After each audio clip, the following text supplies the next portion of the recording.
Hola a todos, hi everyone, bonjour à tous. I am Anna from Venezuela.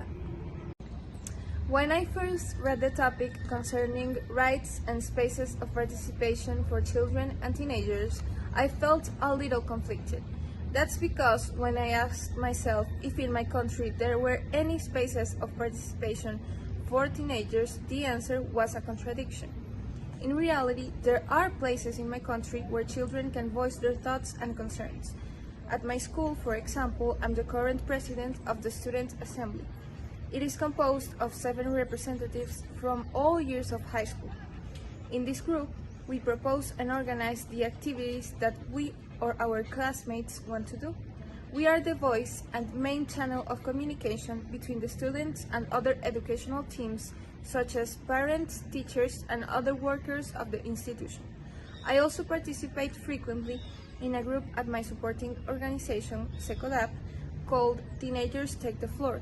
We get together every Friday to discuss the problems that affect each of our communities, city, and our country. Also, we talk about many different topics with professionals from our organization and guests that come to teach us about our rights and the exercise of them. Even though both the Student Assembly and Teenagers Take the Floor are two accessible participation spaces where I can practice as a teen my rights of freedom of expression, association, and assembly, when I leave those spaces, I face a wildly different reality, the reality of my country, where the contradiction starts. It is the contrast between a space where my thoughts are listened to and considered as relevant, and a social reality where the censorship reigns over the rights to freedom of expression and assembly, especially when it's concerning young people.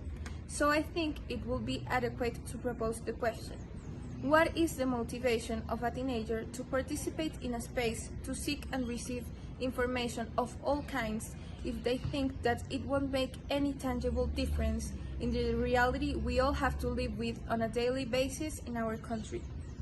From a really young age, the average Venezuelan child can get to experience things such as child migration, being left behind while their parents migrate looking for a better future, child labor, starvation, the dangers of delinquency, poor quality of public education and medical care, shortage of safe drinkable water, and so on. These are all violations of the rights stated as fundamental on the Universal Declaration of Human Rights.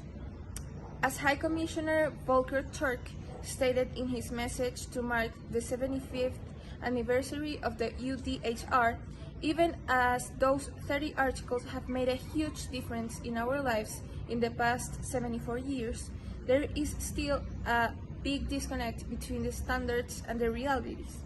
As that gap between the standards and realities grows, the apathy of Venezuelan children towards participation spaces also grows, because the realities that we have to face daily tend to surpass everything else. And within the violation of the most essential rights to subsist, political rights sometimes can tend to fade in the background.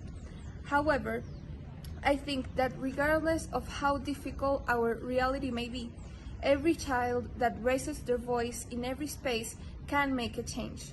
Maybe it isn't noticeable or doesn't immediately affect the reality that we live in, but maybe it can also be the pivotal point between the present that we live in and the future that other children may have.